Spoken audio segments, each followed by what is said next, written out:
The dust-laden wind whipped through the empty train platform as Daisy Green clutched her worn leather suitcase, scanning the horizon for a face that matched the grainy photograph in her pocket. The small Wyoming town of Buffalo sprawled before her, but the promised groom was nowhere to be found. After traveling over 2,000 miles from Boston in the summer of 1887, she stood abandoned, her matrimonial dreams evaporating like morning dew under the harsh western sun. Daisy smoothed her travel-wrinkled blue dress and checked her pocket watch for the dozenth time. 3 hours had passed since the train's arrival. The station master had long since retreated to his office, leaving her alone with her dwindling hope and mounting dread. She had responded to an advertisement in the Eastern newspaper, a cattle rancher seeking a bride, and after months of correspondence, she had sold nearly everything she owned to purchase the train ticket west. "Excuse me, miss. You've been standing here since the train arrived. Are you waiting for someone?" The voice came from behind her, deep and resonant.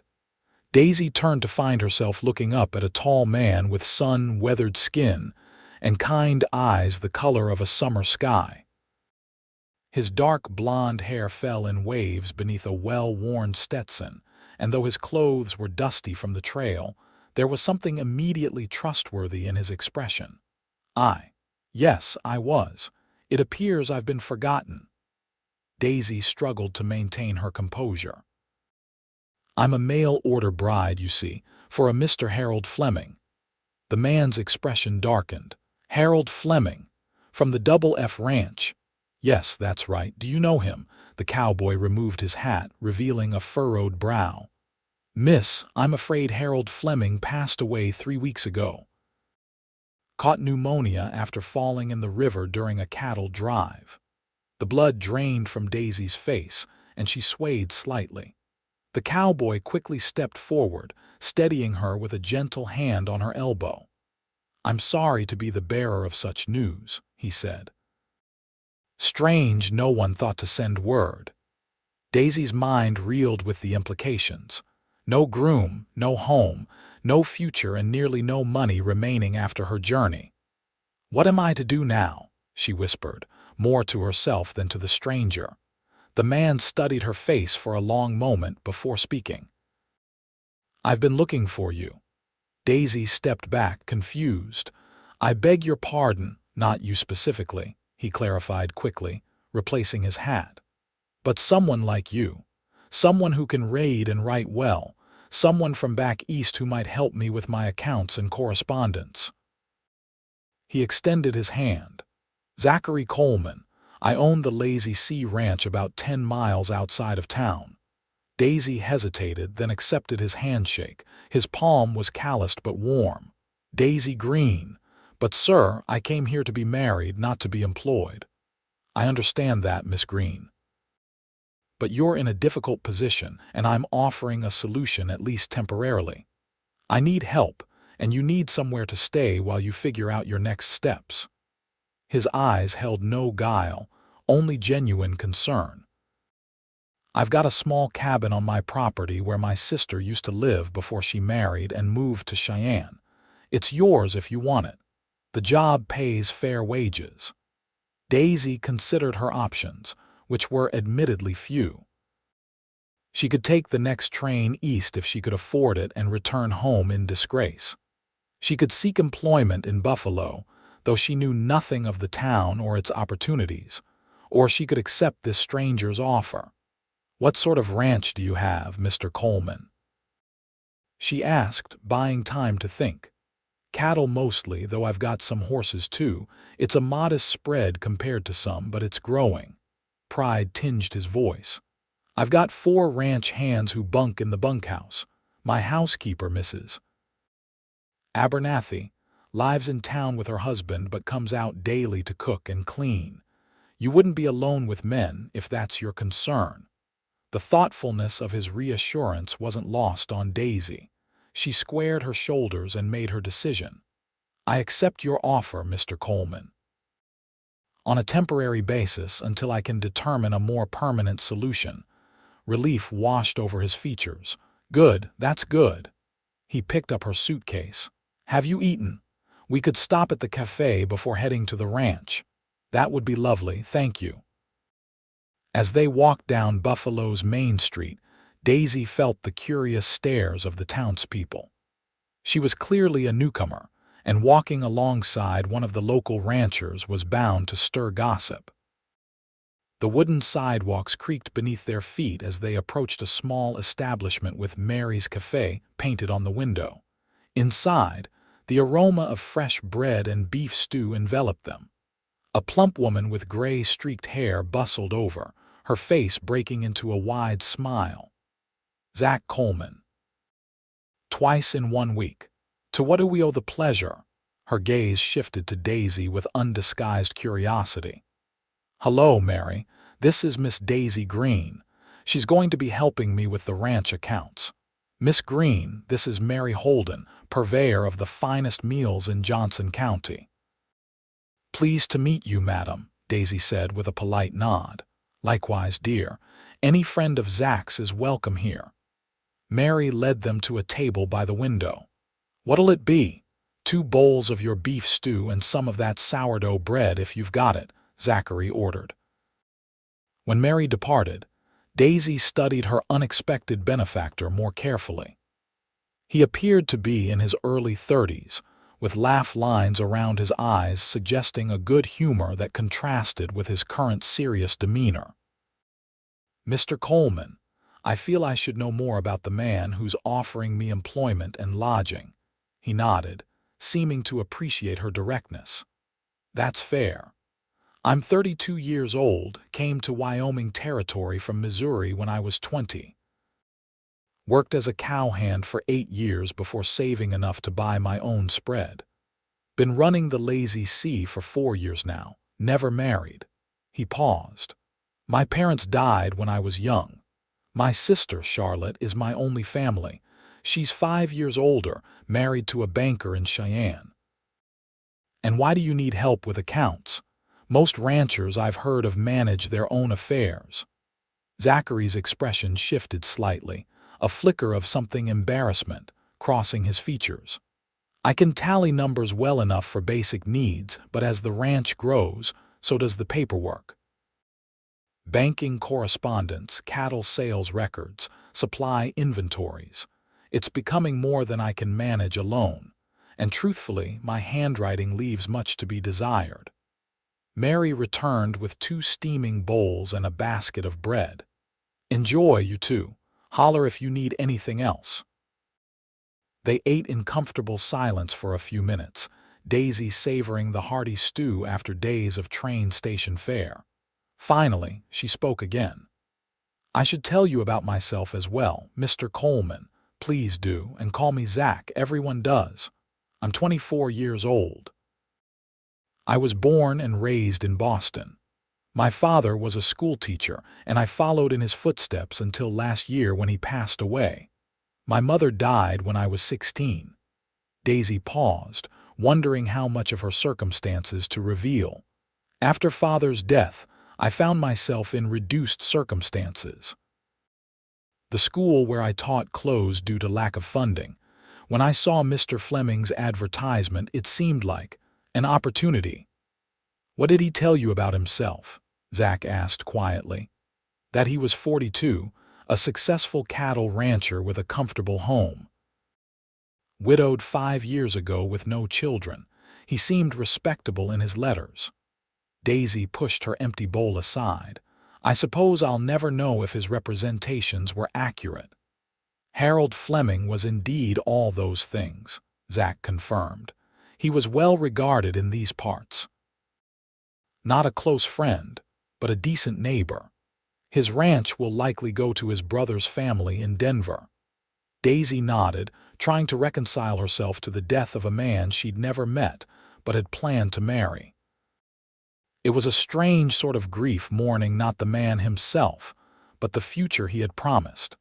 After the meal, which Zach insisted on paying for, They made their way to the general store where he purchased supplies while Daisy selected a few necessities: soap, hairpins, and writing paper. Outside, he loaded their purchases onto a sturdy wagon drawn by two chestnut horses. As they left Buffalo behind, the landscape opened before them, rolling hills dotted with sagebrush and patches of wildflowers, backed by the distant mountains. The vastness of it stole Daisy's breath.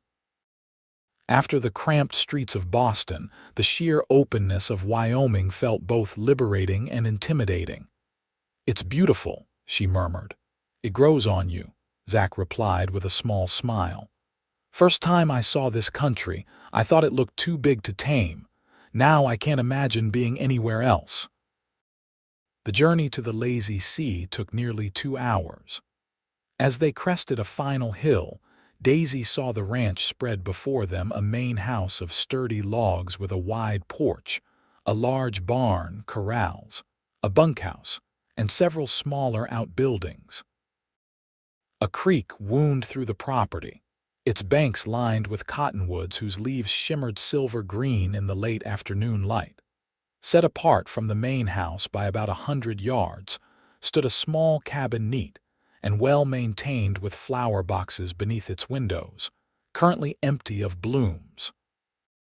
"That would be your place," Zach said, following her gaze. "It's simple but sound. Charlotte fixed it up nice before she left." As they pulled up to the main house, a woman emerged onto the porch, gray-haired and spare, with sharp eyes that assessed Daisy immediately. "Mrs. Abernathy," Zach called in greeting as he helped Daisy down from the wagon. "This is Miss Daisy Green. She'll be staying in Charlotte's cabin and helping with the ranch accounts."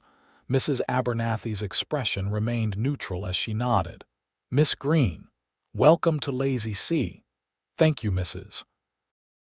Abernathy." "I've prepared the cabin," the housekeeper continued. "Fresh linens on the bed, stove is lit, and there's a pot of stew keeping warm." "That's very kind of you," Daisy said, surprised by the thoughtfulness. "How did you know to prepare it?" "Mr. Coleman sent word with young Billy, who was in town this morning," she explained. "Said he might be bringing someone back." Zach looked slightly embarrassed. "I wasn't certain you'd accept my offer, but I wanted to be prepared if you did." 3 men approached from the direction of the barn, cowboys in work-worn clothes, curious about the newcomer. Zach introduced them as Pete, Marcus, and Tom. The fourth hand, Billy, was apparently still in town on errands. "Miss Green will be handling the ranch accounts and correspondence," Zach explained. "Please make her feel welcome." The men touched their hats respectfully, though Daisy could read the questions in their eyes. A single woman at a remote ranch was unusual enough to provoke curiosity, if not suspicion. "I'll show you to the cabin," Zach said, retrieving her suitcase and the parcels from the general store. The small cabin was indeed charming: one main room with a cast-iron stove, a table with 2 chairs, a small sofa, and a rocking chair with a colorful quilt thrown over it. A doorway led to a bedroom just large enough for a bed, a wardrobe, and a washstand. Simple curtains framed the windows, and a rag rug brightened the wooden floor. It was humble but immaculately clean and welcoming. "The outhouse is just behind," Zach explained, setting down her belongings. "And there's a pump for water by the back door. For bathing, Mrs. Abernathy can heat water, or you can use the creek in warm weather. There's a private bend about a quarter-mile downstream." Daisy ran her fingers over the smooth wood of the table, imagining herself working there, perhaps watching the sunrise through the east-facing window. "It's lovely, Mr. Coleman. Thank you." "Zach," he reminded her gently, "we're not formal out here." "Zach," she repeated, the name feeling strange on her tongue. He shifted his weight, suddenly seeming unsure of himself. "I'll let you get settled. We can discuss your duties tomorrow. Breakfast is at 6 in the main house, but I imagine you're tired from your journey." Feel free to rest as long as you need in the morning." After he left, Daisy unpacked her few belongings: 3 dresses besides the one she wore, undergarments, a nightgown, a shawl, 2 pairs of shoes, and a small wooden box containing her most treasured possessions. Her parents' wedding rings, her mother's cameo brooch, her father's pocket watch, and a daguerreotype of her family taken when she was 12. She washed her face and hands in the basin, changed into her nightgown, and ate some of Mrs. Abernathy's stew at the small table. As darkness fell, she lit the oil lamp and sat in the rocking chair, trying to process the dramatic turn her life had taken in a single day. She had come to Wyoming to be a wife. Instead, she was now an employee on a cattle ranch, living alone in a cabin, working for a man she had just met. The future she had carefully planned had evaporated, replaced by something uncertain and unfamiliar. Yet as she looked around the snug cabin, listening to the night sounds of the ranch, distant lowing of cattle, the occasional neigh of a horse, the whisper of wind in the cottonwoods, she felt an unexpected sense of peace. Perhaps this detour in her life's journey was meant to be.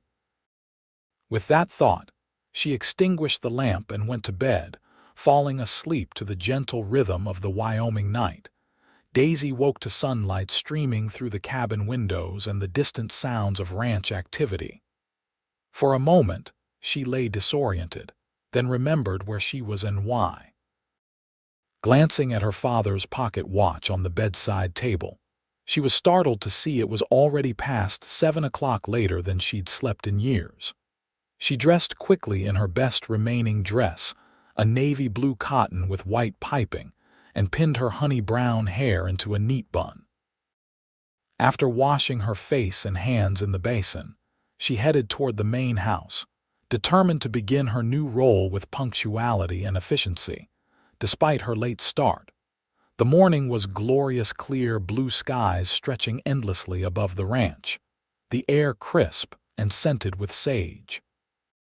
Cowboys were already at work in the corrals, and the sounds of hammering came from one of the outbuildings.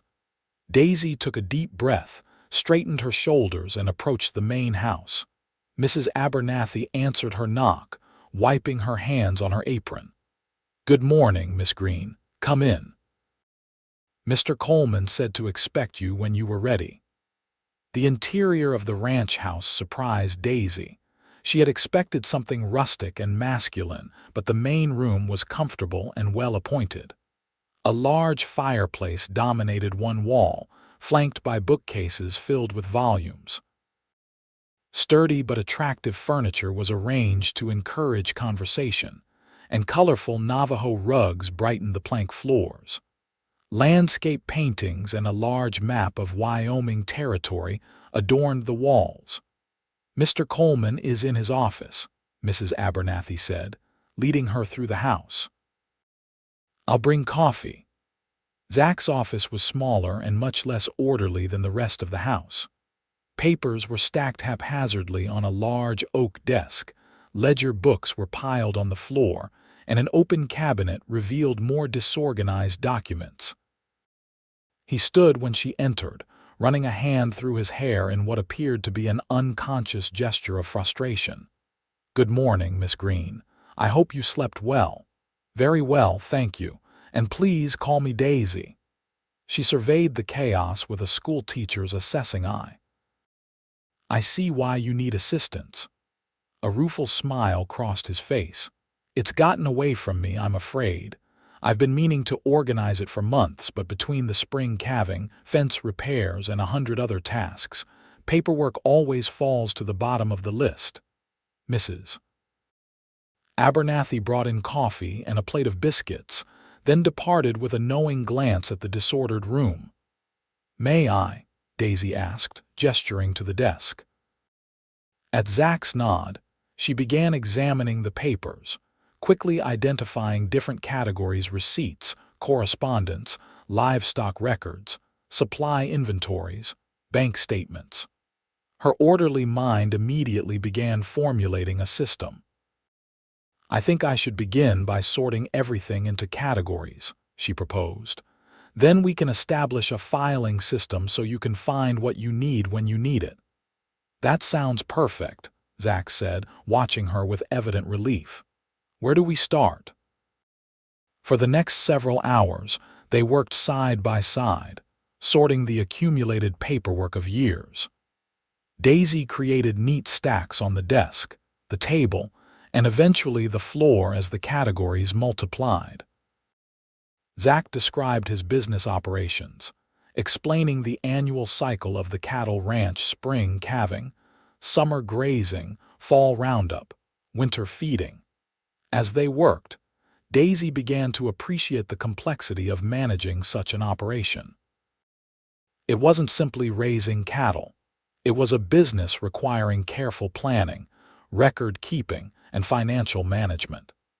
And beneath Zach's easygoing demeanor was a sharp mind that grasped these intricacies, even if he struggled to organize the documentation. By midday, they had made significant progress.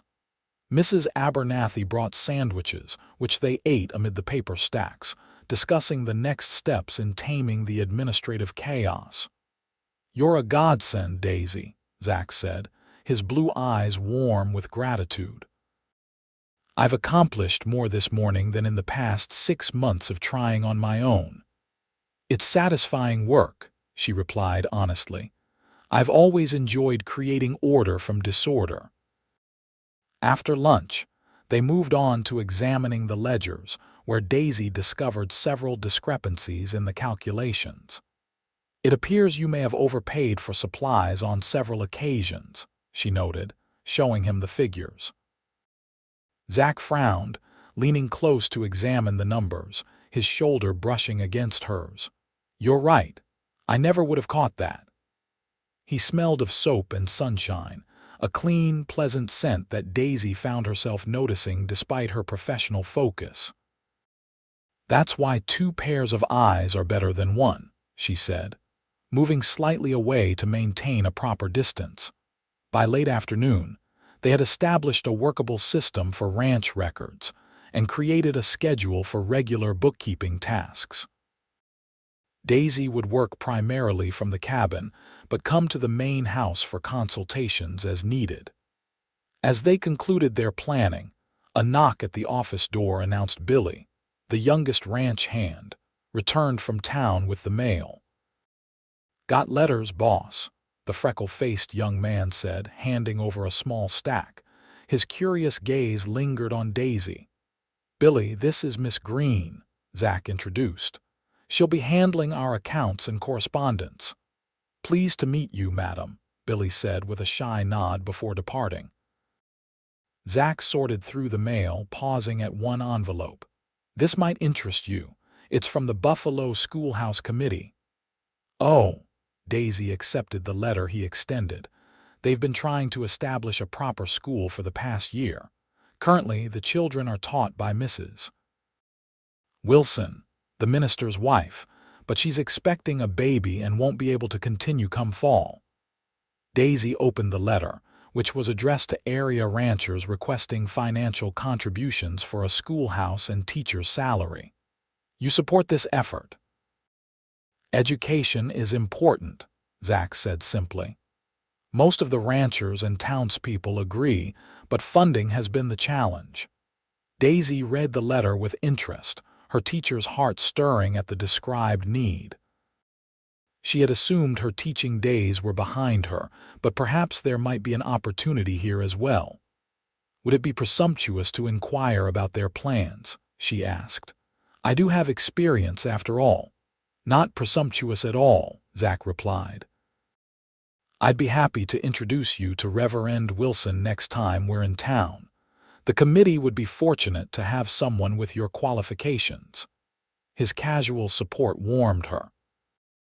It was becoming clear that Zachary Coleman was not only a fair employer, but a genuinely good man, one who valued education, treated his workers with respect, and had offered help to a stranded stranger without hesitation. As they finished organizing the office, Daisy found herself watching him when he wasn't looking, noticing the careful way he handled the books, the thoughtful furrow of his brow as he considered a problem, the gentle strength in his hands. He was handsome, certainly, but it was his character that intrigued her more. That evening, after a hearty dinner with the ranch hands in the main house, Zach walked Daisy back to her cabin. The setting sun painted the western sky in brilliant oranges and pinks, casting long shadows across the ranch yard. "Thank you for today," he said as they reached her door. "I feel like a weight has been lifted." "It's I who should thank you," Daisy replied. "You've provided me with work and shelter when I was utterly adrift." "It's a fair exchange," he insisted. "Your skills are valuable to the ranch." They stood in the deepening twilight, an awkward moment stretching between them, neither quite ready to part, neither sure what else to say. Finally, Zach cleared his throat. "Well, good night then. I'll see you in the morning." "Good night, Zach." As she prepared for bed that night, Daisy reflected on the strange turns her life had taken. She had come to Wyoming seeking security through marriage to a stranger. Instead, she had found independence and purpose through employment by a different stranger, one whose kind blue eyes and quiet integrity were beginning to feature prominently in her thoughts. Over the next 2 weeks, Daisy settled into life at the Lazy Sea Ranch. Her days fell into a pleasant routine. Mornings spent organizing accounts in her cabin, afternoons often in consultation with Zach about ranch business. Evenings sometimes spent in the main house sharing dinner with the ranch family or quietly reading in her cabin. She transformed the cabin into a home, adding wildflowers in jars, arranging her few possessions artfully, and using some of her first wages to purchase fabric in Buffalo to make new curtains. Mrs. Abernathy, initially reserved, warmed to her as they discovered a shared love of quilting, and the housekeeper began teaching Daisy the technique during evening visits. The ranch hands, too, accepted her presence, tipping their hats respectfully when they passed and occasionally stopping by her cabin with small offerings, a particularly pretty stone found along the creek, a wooden box crafted by Marcus, who had carpentry skills, fresh trout caught by Tom, who loved fishing. Daisy recognized these gestures for what they were: not courtship, but kindness to a woman far from home. Her relationship with Zach evolved as well, growing from employer-employee formality into a comfortable friendship. He respected her intelligence and often sought her opinion on matters beyond accounting: whether to expand the vegetable garden, which books to order from the catalog, how to word a letter to a difficult cattle buyer. One evening, about 2 weeks after her arrival, Daisy sat on her cabin porch watching the sunset when Zach approached, leading 2 saddled horses. "Have you ever ridden?" he asked without preamble. Daisy shook her head. "Never had the opportunity in Boston. Would you like to learn? Gentle Bess here is perfect for beginners." He patted the neck of a placid-looking chestnut mare. The invitation was unexpected but appealing. Daisy had watched the ranch hands riding with envy, admiring the freedom and skill they displayed.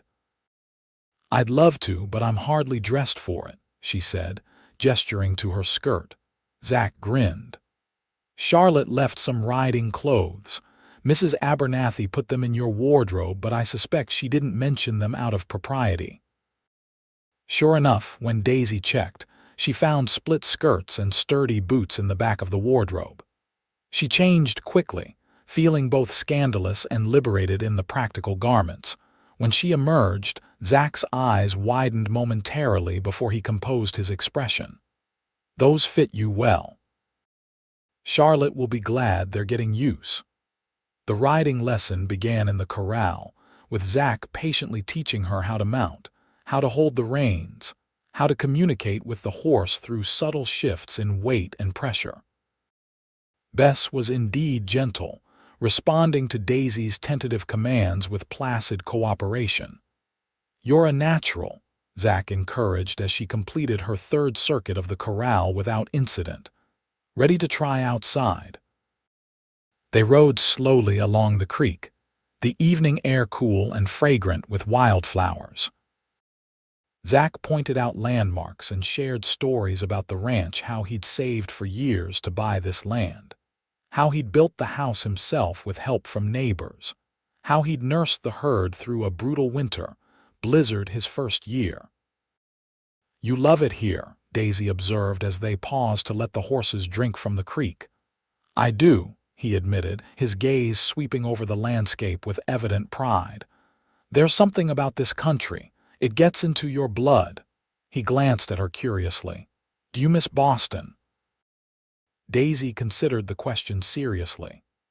"I miss certain things, concerts, libraries, the bustle of city streets, but I don't miss feeling hemmed in by buildings and crowds."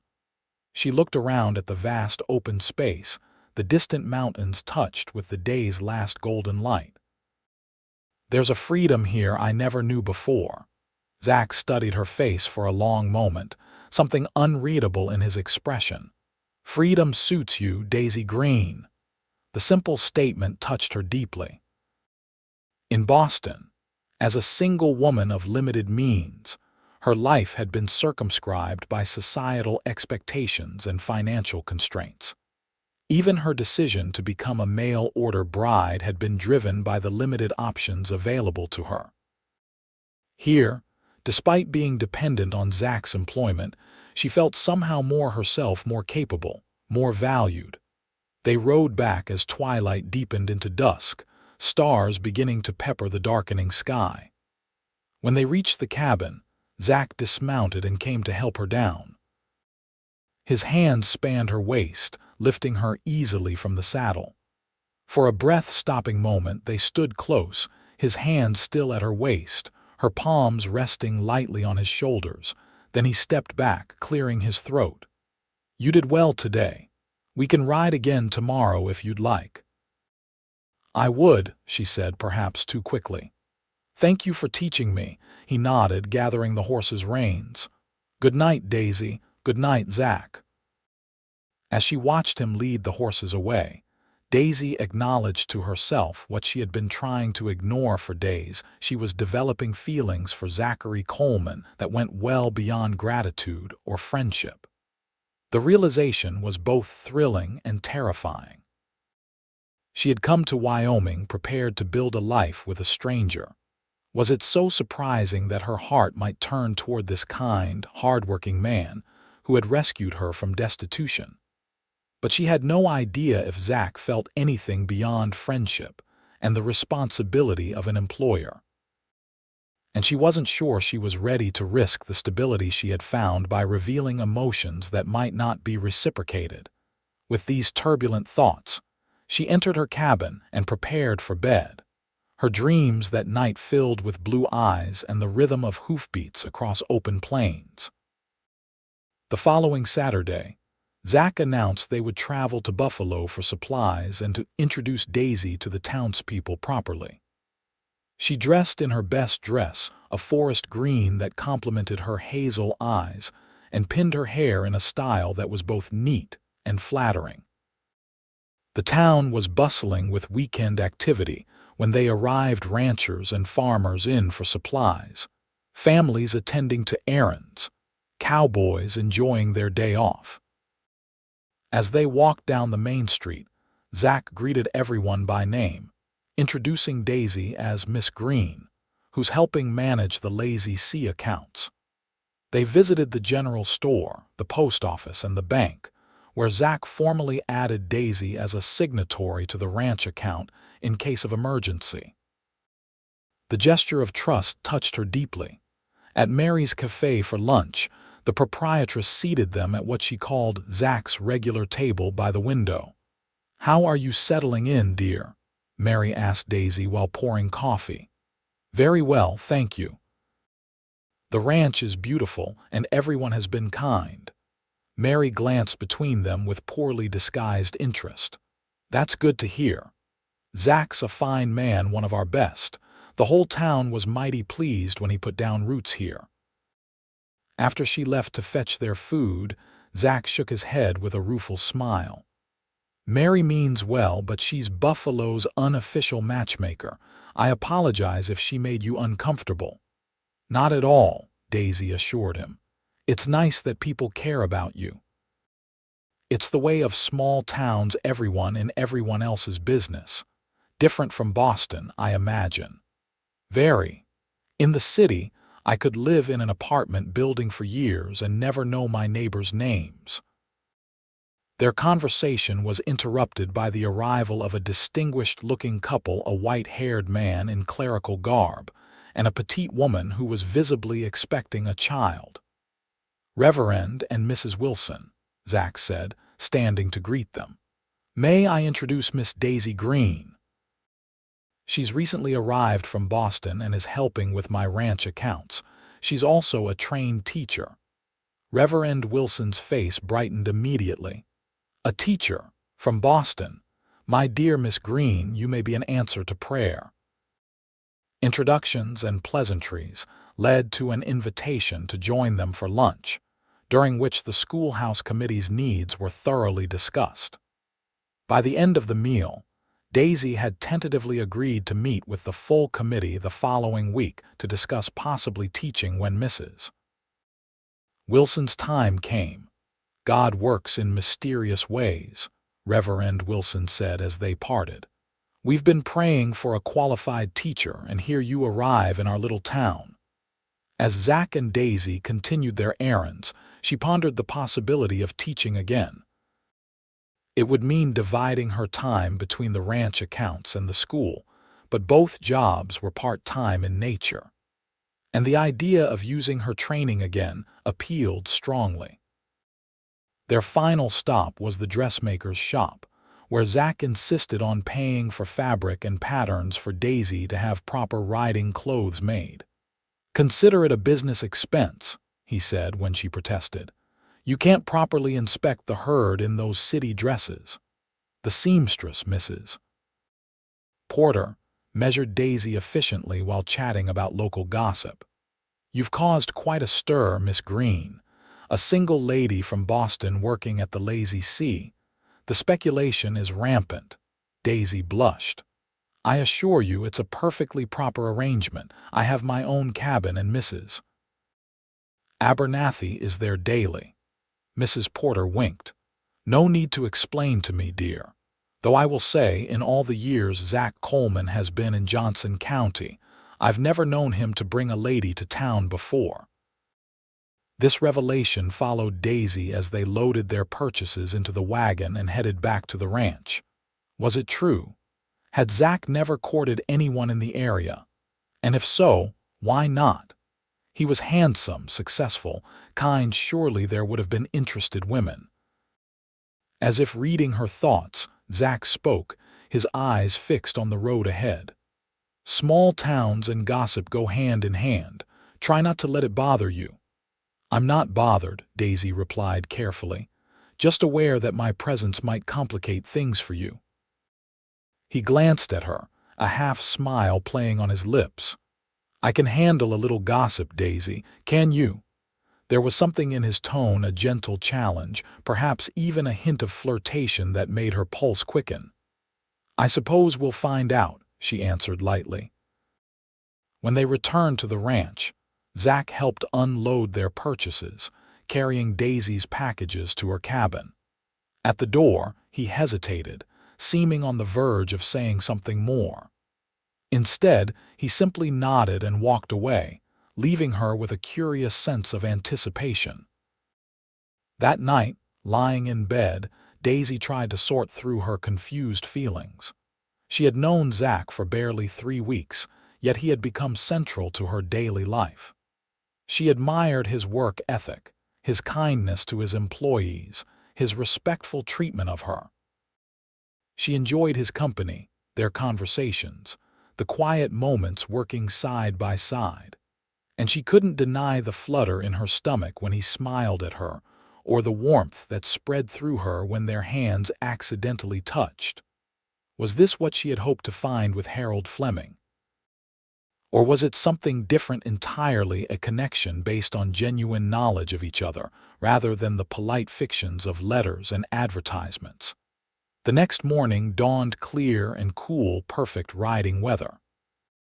After breakfast, Zach suggested they ride out to check on a section of fence that needed repair.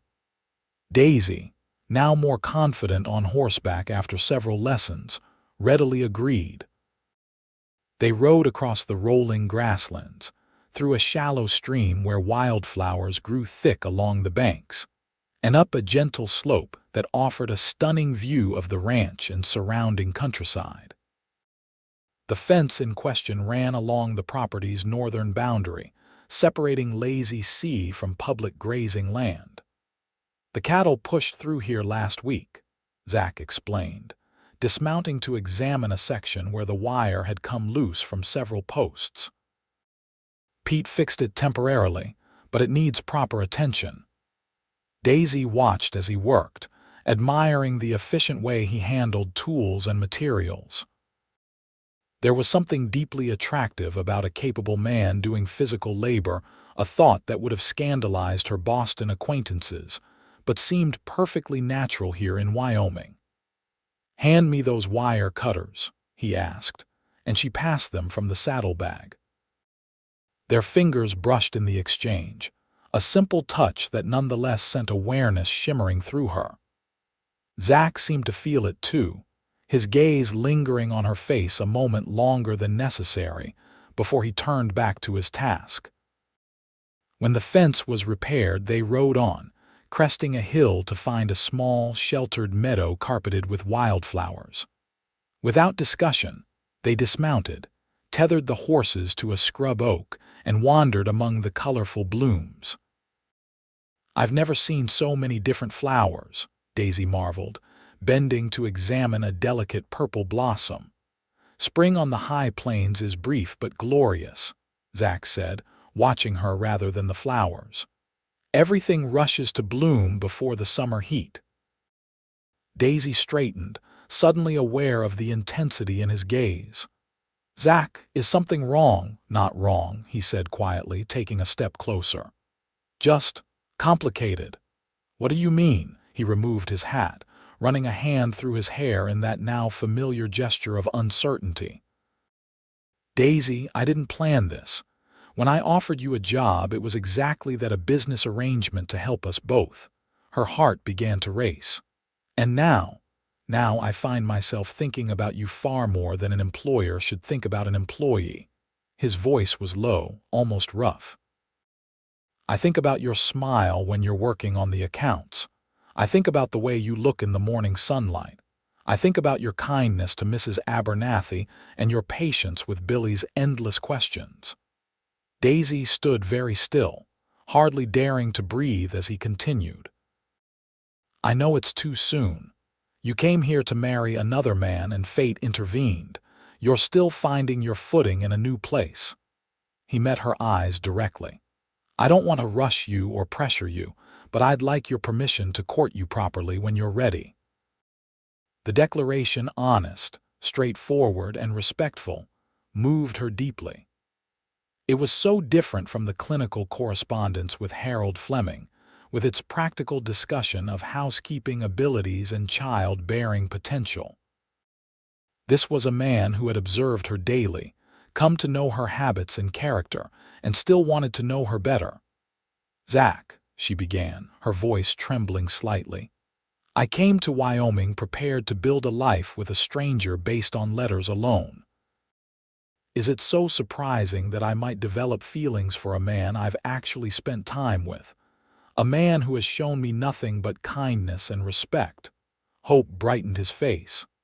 "Are you saying—" "I'm saying I would welcome your courtship," she finished for him. "Not because you rescued me from a difficult situation, but because of who you are, a good man, a hard worker, someone I've come to admire greatly." He stepped closer, close enough that she could see the flecks of darker blue in his eyes. "May I?" he asked softly, his gaze dropping to her lips. Her answer was to tilt her face up to his, closing the distance between them. The kiss was gentle at first, a question, an exploration, then deepened as she responded, her hands coming to rest on his chest, feeling the steady thump of his heart beneath her palm. When they parted, both slightly breathless, Zach rested his forehead against hers. "I've been wanting to do that since I saw you standing alone at the train station." The admission surprised a laugh from her. "Really? Even then," he confirmed with a smile. "Though I told myself it was just protective instinct, seeing a woman in distress. And now I know it's much more than that." He brushed a strand of hair from her face. "I care for you, Daisy Green, more than I expected to, more quickly than I thought possible." They lingered in the meadow, talking more openly than before about their pasts, their hopes, their futures.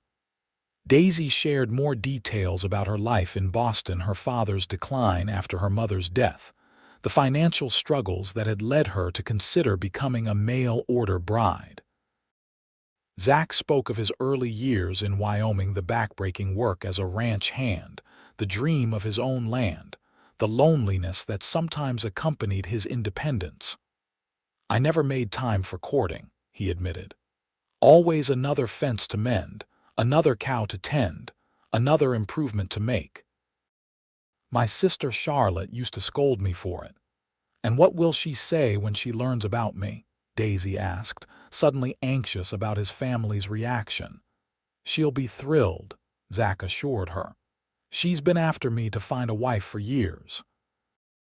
In her last letter, she threatened to start sending eligible women from Cheyenne if I didn't find someone on my own.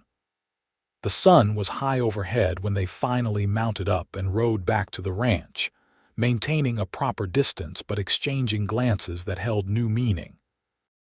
They agreed to keep their changing relationship private for now, at least until they had time to explore their feelings more fully. "Though I doubt we'll fool Mrs. Abernathy for long," Zach said with a chuckle. "That woman misses nothing." Indeed, when they returned to the ranch, the housekeeper observed them with shrewd eyes as they unsaddled the horses, noting Daisy's flushed cheeks and Zach's unusually cheerful whistling.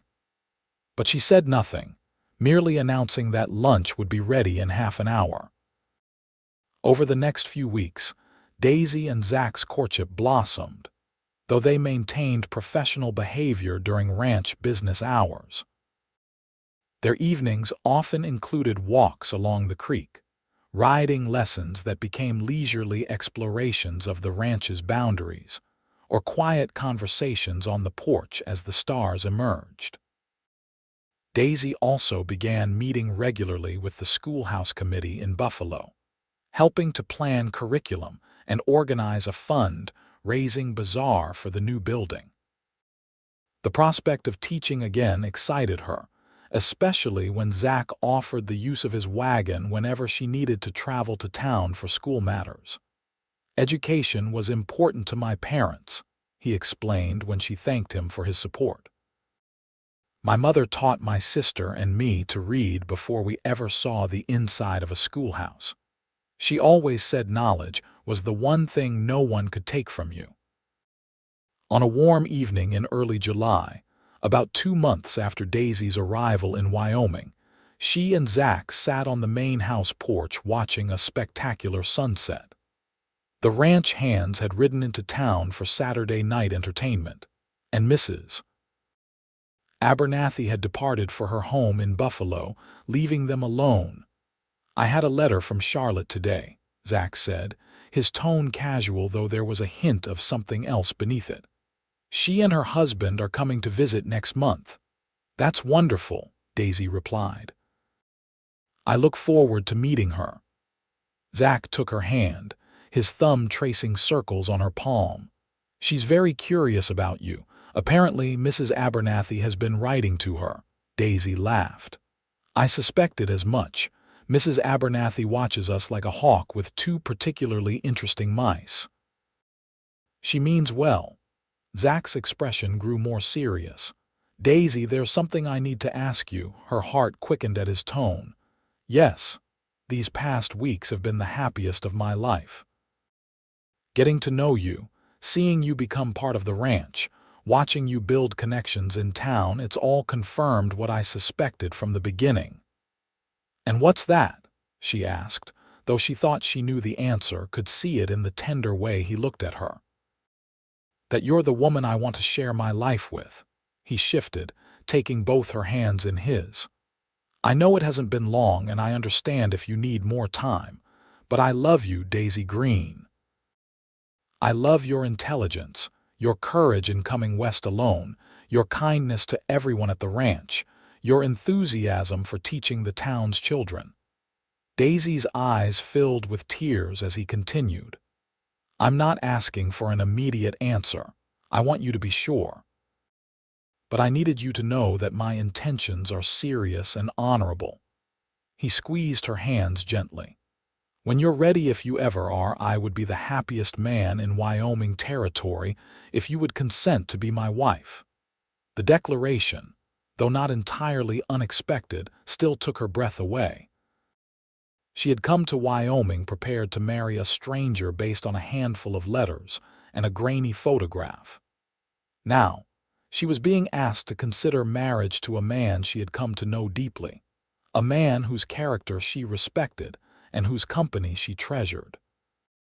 "Zach," she began, her voice thick with emotion, "when I stepped off that train and found no one waiting, I thought my future had collapsed.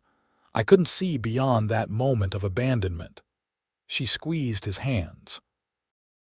"I never imagined that disappointment would lead me to something so much better, to a man I could truly love, not just tolerate for security's sake." Hope brightened his face.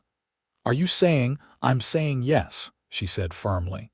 "Yes, I'll marry you.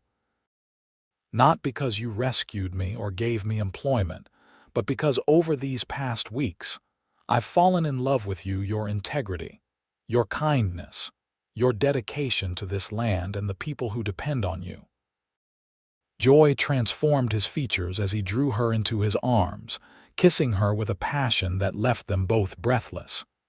When they finally parted, he rested his forehead against hers, his voice husky with emotion. "I can't promise life will always be easy. Ranching has its hardships: drought, blizzards, market fluctuations. But I can promise to face whatever comes beside you, to cherish and respect you, to build a life and family together on this land." "That's all I could ask for," Daisy replied, her heart full. "A true partnership, facing life's joys and challenges together." The decision made, they began planning their future. They would marry in September after Charlotte's visit, giving them time to prepare and allowing Daisy to start the school year as Mrs. Coleman. They would live in the main house, while the cabin would become the school teacher's residence when a replacement was found for Daisy, likely not until the following year at earliest. News of their engagement spread quickly through Buffalo and the surrounding ranches. Congratulations poured in, along with good-natured teasing about how quickly the city girl had captured the confirmed bachelor's heart. Mary from the cafe insisted on hosting an engagement dinner, while Mrs. Porter offered to make Daisy's wedding dress at a reduced rate for the happiness of seeing Zach Coleman finally settled. Charlotte's letter in response to the news was exuberant. "Finally," she wrote in large letters across the top of the page. "I was beginning to think my brother would grow old alone with his cattle. I cannot wait to meet the woman remarkable enough to pull his attention away from fence posts and feed prices. Mother and father would be so pleased." As summer ripened toward autumn, Daisy divided her time between preparing for the school's opening, organizing the ranch accounts into a system that would be easy to maintain alongside her teaching duties, and planning their small wedding. Zach, seeing how stretched thin she was becoming, hired a part-time clerk from Buffalo to take over some of the routine paperwork, insisting that Daisy's well-being was more important than any savings. "Besides," he told her when she protested the expense, Once we're married, you'll have additional responsibilities as the ranch mistress. I don't want you overwhelmed." In mid-August, Charlotte and her husband, Edward, arrived for a 2-week visit. Charlotte proved to be a female version of her brother, the same blue eyes and easy smile, the same practical approach to life, though with a more lively manner. She embraced Daisy warmly upon introduction. "I knew from Mrs. Abernathy's letters that you were special," she said, holding Daisy at arm's length to study her. "But I had no idea you were so perfect for my brother. He can't take his eyes off you." Edward, a quiet, scholarly man who seemed an unlikely match for the vivacious Charlotte, confided to Daisy that banking had never been his passion. "History is my true love besides Charlotte, of course. I'm writing a book about the settlement of the Wyoming territory." The visit solidified the bonds between Daisy and her future family. Charlotte shared stories of their childhood, helped with wedding preparations, and offered gentle advice about married life that made Daisy blush, but also eased some of her anxieties. By the time they departed, promising to return for the wedding, Daisy felt truly accepted as a future Coleman. The wedding date was set for September 15, 1887, a Saturday when the ranch work would be least demanding and the weather still likely to be favorable.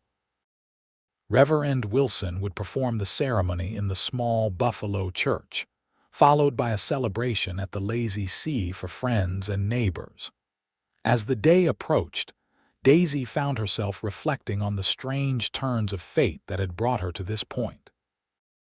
She had left Boston heartbroken after her father's death, seeking security in a practical arrangement with a stranger.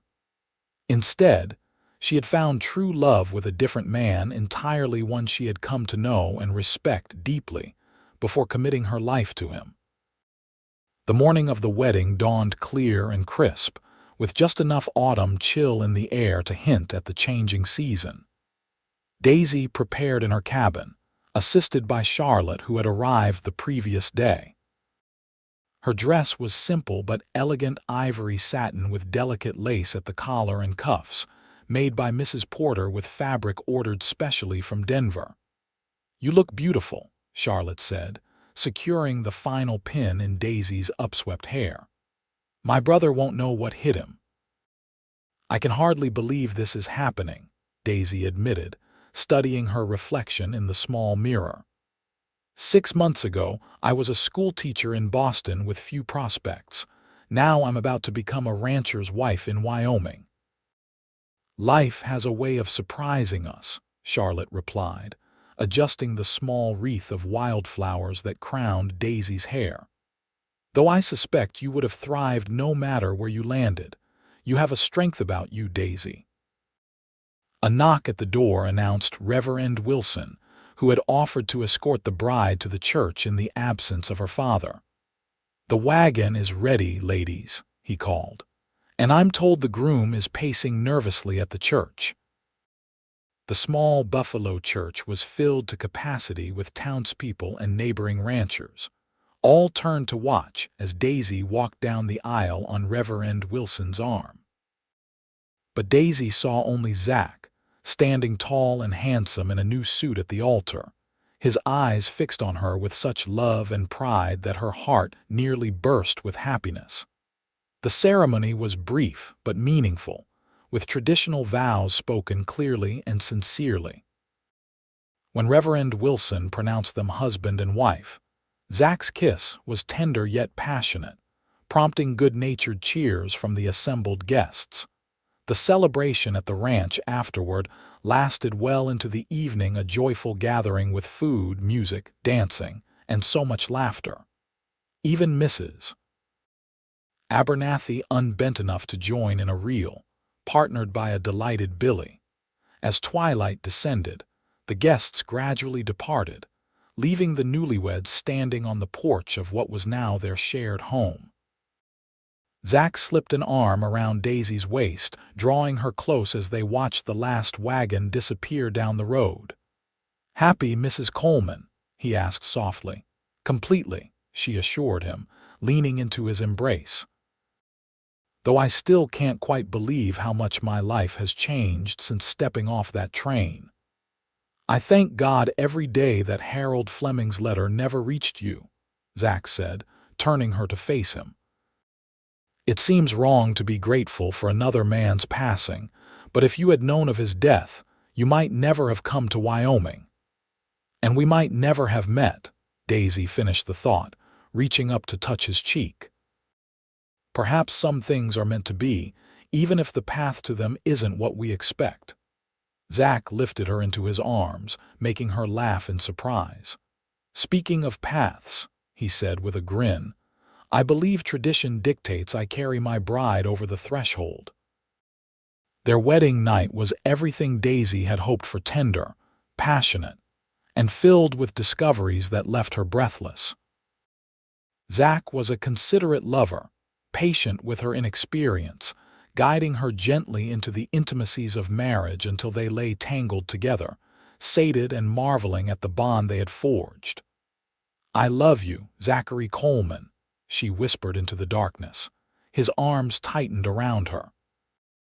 And I love you, Daisy Coleman, more than I ever thought possible. In the weeks that followed, Daisy adapted to her dual roles as ranch mistress and schoolteacher. The Buffalo school had opened on schedule, with 12 students ranging in age from 6 to 16. Teaching in the mornings and attending to ranch business in the afternoons made for busy days, but she thrived on the variety and purpose. Zach supported her efforts completely, often riding into town with her on school days, and taking pride in introducing her as my wife, the teacher. Their evenings together became precious time for sharing the day's events, planning for the ranch's future, and deepening the physical and emotional intimacy of their marriage. As autumn progressed toward winter, Daisy made a discovery that would change their lives again.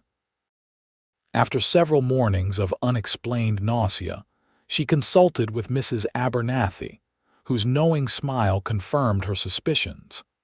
That evening, after dinner, she joined Zach on the porch where he sat enjoying his pipe, and the sunset a nightly ritual they both cherished. I have news, she said, settling beside him on the swing. He glanced at her, one eyebrow raised. Good news, I hope, given that smile you're trying to hide. The best. She took his hand and placed it on her still flat stomach. We're going to have a baby, likely in early summer. Zach's expression transformed from surprise to wonder to joy in the space of heartbeats. A baby, you're sure? Mrs. Abernathy says all the signs point to it. She's helped enough women to know. He gathered her into his arms, his embrace gentle as if she had suddenly become fragile. Daisy, my love, a family of our own. The emotion in his voice moved her deeply. They had spoken of children, of course, but the reality of creating a new life together seemed to affect Zach profoundly. Are you pleased? She asked, though his reaction had made the answer obvious. Pleased doesn't begin to cover it, he said, pulling back to look into her eyes. I'm elated, terrified, overwhelmed with gratitude, all at once. He laid a hand tenderly on her abdomen. A little person who is part you and part me. It's miraculous. Winter on the ranch proved challenging but cozy. Heavy snows sometimes closed the roads to Buffalo, keeping Daisy from her teaching duties for days at a time. But the main house was warm and well-stocked, and the enforced isolation gave the newlyweds precious time together. In the evenings, they would sit before the fire, Daisy working on baby clothes or lesson plans while Zach read aloud from one of the books that filled their shelves. Sometimes they would simply talk about their childhoods, their hopes for their child, their dreams for the ranch's future. I want to expand the herd next year, Zach said one snowy evening in January. With cattle prices rising and the railroad making shipping easier, we could increase our profits significantly. That makes sense, Daisy agreed, her hands busy with knitting a tiny cap. though it would mean more work for you and the hands. I've been thinking about that. Zach set aside his book. With the baby coming, I'd like to hire another full-time hand, maybe promote Billy to a more responsible position. He's proven himself reliable. Daisy smiled at his planning. You're going to be a wonderful father, Zach. You already think ahead for everyone's needs. He crossed to where she sat, kneeling beside her chair to place a gentle hand on her now visible pregnancy. I want to give this child everything: security, education, opportunity. All the things my parents gave me and more. We will, Daisy assured him, covering his hand with her own. Together. Spring came early that year, bringing new calves to the ranch and the final months of Daisy's pregnancy. As her condition made travel to town more difficult, she reluctantly took a leave from teaching, though she continued to send assignments and books to her students via the ranch hands.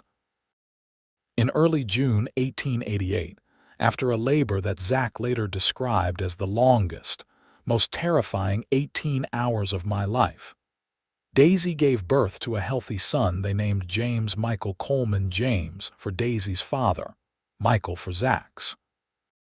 Zach's reaction to his son was everything Daisy could have hoped for.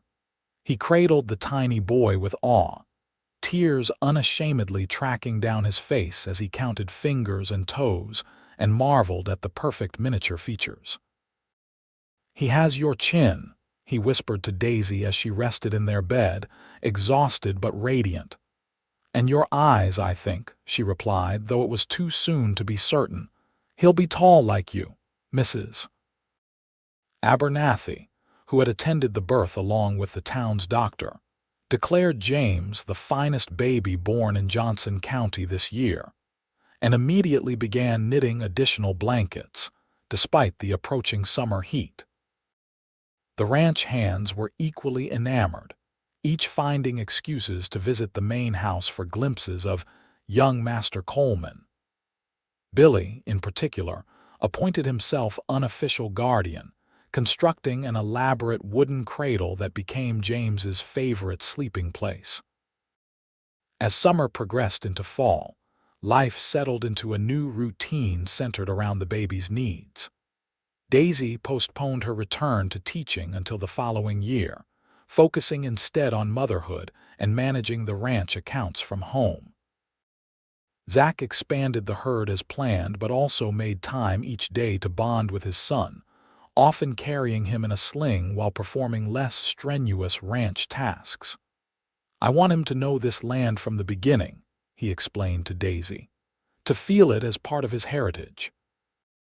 On a golden afternoon in late September, just after their first wedding anniversary, Zach suggested a picnic by the creek, a favorite spot where wildflowers still bloomed despite the approaching autumn.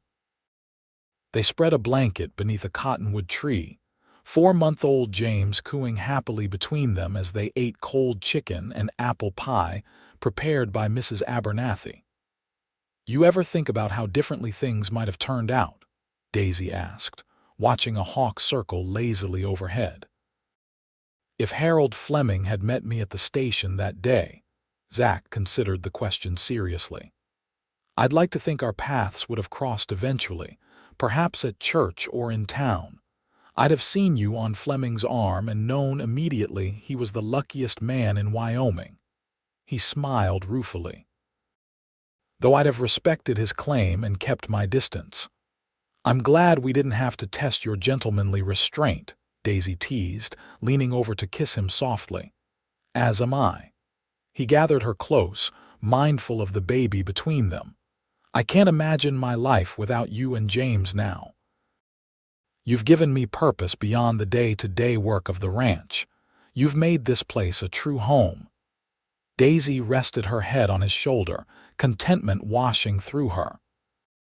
"When I decided to become a mail-order bride, I never dreamed I would find not just security but real happiness, a husband I adore, meaningful work, a beautiful child." She laughed softly. "All because no one came to meet the mail-order bride." And because a lovesick cowboy said, "I've been looking for you," Zach added, kissing her hair. Even if I didn't fully understand at the time just how true those words were. They lingered by the creek until the setting sun painted the sky in shades of orange and pink, reluctant to end this perfect moment. Finally, as James began to fuss with hunger, they packed up the picnic and headed back to the main house, to the life they had built together, the future they would continue to shape with love and determination, and the family that had begun with a missed connection and an unexpected meeting on a dusty train platform. In the years that followed, the Coleman family flourished alongside the Lazy C Ranch. Daisy returned to teaching part-time when James was 18 months old, eventually helping to establish a permanent schoolhouse in Buffalo with a residence for a full-time teacher. This allowed her to focus more on her family and the ranch, though she continued to substitute teach when needed and maintained a small library in their home for the community's use. Zach's business acumen, combined with Daisy's organizational skills, transformed the Lazy C into one of the most prosperous operations in Johnson County. They added sheep to their livestock, diversifying their income when cattle prices fluctuated. They also planted apple orchards that produced fruit renowned throughout the territory. James grew into a strong, intelligent boy with his father's love for the land and his mother's thirst for knowledge. When he was 4, the family welcomed a daughter, Charlotte Rose, named for her aunt and the wildflowers that had carpeted the meadow where Zach had first declared his love for Daisy. By 1895, the Coleman family had expanded again with the birth of another son, Thomas William. Their home rang with children's laughter, animated discussions around the dinner table, and music from the piano Zach had surprised Daisy with on their 5th anniversary. Through the challenges that ranch life inevitably brought, droughts, harsh winters, economic downturns, their partnership remained strong, their love deepening with shared trials and triumphs. They weathered the difficulties together, drawing strength from each other and the family they had created. On warm summer evenings, they would often sit on the porch swing watching their children play in the yard, marveling at the life they had built from what had seemed at first like misfortune. "You ever regret it?" Zach asked once, during their 10th anniversary celebration. "Coming west to marry a stranger?" Daisy considered the question as she looked around their expanded home filled with friends, neighbors, their 3 beautiful children, and the evidence of a decade's shared life. "How could I regret the journey that led me to you, to this?" She squeezed his hand. "Every step, even the painful ones, brought me exactly where I was meant to be." "With a dusty cowboy who couldn't organize his accounts," Zach teased. "With the man I was always meant to love," Daisy corrected, kissing him softly. "The man who saw me standing alone and said the words I'll never forget, 'I've been looking for you.'" And in the golden light of the Wyoming sunset, surrounded by the life they had built together, those words had never been more true.